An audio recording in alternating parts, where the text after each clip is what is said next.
Les Israélites traversèrent le Jourdain et la démonstration des 12 pierres est une merveilleuse illustration de mourir à soi-même. Nous ne pourrons jamais connaître la plénitude de Christ à moins que nous mourions à nous-mêmes. Combien de cela est devenu notre expérience? Tandis que nous considérons le parallèle entre Israël et le croyant, le Saint-Esprit a relaté ces incidents d'histoire d'Israël pour illustrer ce qui est nécessaire dans la vie du croyant. La Pâque représente la délivrance du péché.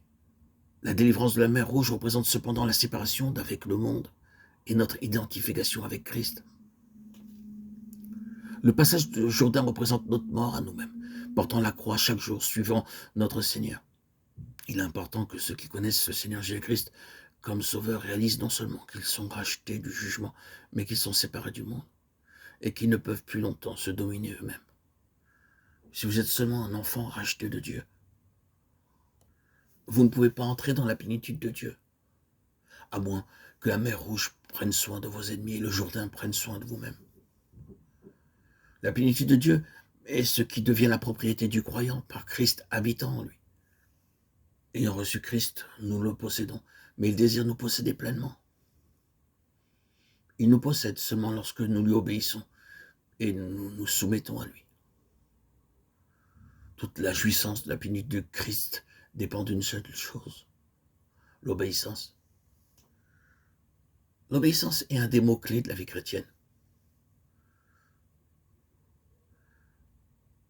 Nous pouvons considérer l'obéissance par plusieurs aspects. La nécessité de l'obéissance, la nature de l'obéissance et l'éducation de l'obéissance. De bien des manières, nous sommes confrontés à ces questions. Pourquoi l'obéissance est-elle si importante? Quelle sorte d'obéissance Dieu attend de nous? Comment pouvons-nous apprendre et croître dans l'obéissance?